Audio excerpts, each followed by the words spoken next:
मैं आपको चैलेंज के साथ कहता हूं कि हमारे इंडिया में 99% लोगों को मालूम ही नहीं है कि बिहार है क्या।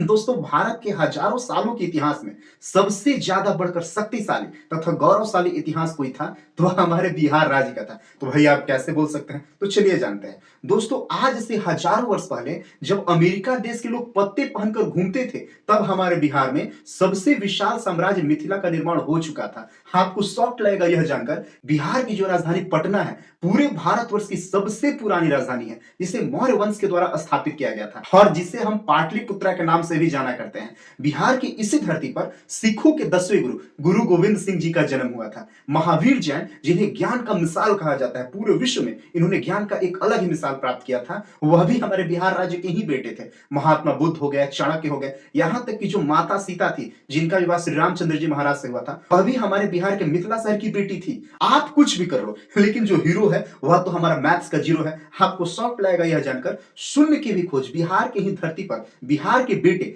आर्यभट्ट के द्वारा किया गया था। नालंदा यूनिवर्सिटी, जो सिर्फ भारत की ही नहीं दोस्तों, बल्कि पूरे वर्ल्ड की सबसे बेस्ट और सबसे बड़ी यूनिवर्सिटी में से एक थी, वह हमारे भारत के बिहार में ही अवस्थित थी। इसके साथ भारत के प्रथम राष्ट्रपति डॉक्टर राजेंद्र प्रसाद सर का भी जन्म हमारे बिहार में ही होता। सम्राट अशोका, जिसकी बहादुरी की कसम आज भी खाई जा सकती है, वह भी हमारे बिहार राज्य का ही था। इसके साथ मिस्टर नटवरलाल, जिसे इंडिया का ही नहीं पूरे वर्ल्ड का सबसे बड़ा ठग कहा जाए तो वह गलत नहीं होगा, जिसने ताजमहल को ही बेच दिया, लाल किला को ही बेच दिया था, इतना बड़ा वो ठग था, वो अभी हमारे बिहार का था। वह इतना बड़ा ठग था कि उस पर अमिताभ बच्चन सर की पिक्चर मिस्टर नटवरलाल फिल्म में बनी थी। अभी के टाइम पे हमारे इंडिया के सबसे नंबर 1 टीचर में से है खान सर, वो भी हमारे बिहार के ही थे। उदित नारायण सर, जिनके गानों की दीवानगी आज भी कई सारे लोगों में है, वह भी बिहार के ही थे। तो दोस्तों, आप गर्व से कहिए कि हम बिहारी हैं। इसके अलावा सबसे इंपॉर्टेंट, पूरे वर्ल्ड का जो सबसे पुराना मंदिर था वह है मां मुंडेश्वरी का मंदिर, जो कि पंपरा पंपरा पहाड़ी पर भभुआ के पास स्थित है, वह भी हमारे बिहार में ही है। तो बिहार एक बहुत ही अपने टाइम का समृद्धशाली तथा ताकतवर क्षेत्र हुआ करता था, एक ज्ञानवान क्षेत्र हुआ करता था। लेकिन कहीं ना कहीं आज के टाइम पे जातिवाद के चक्कर में,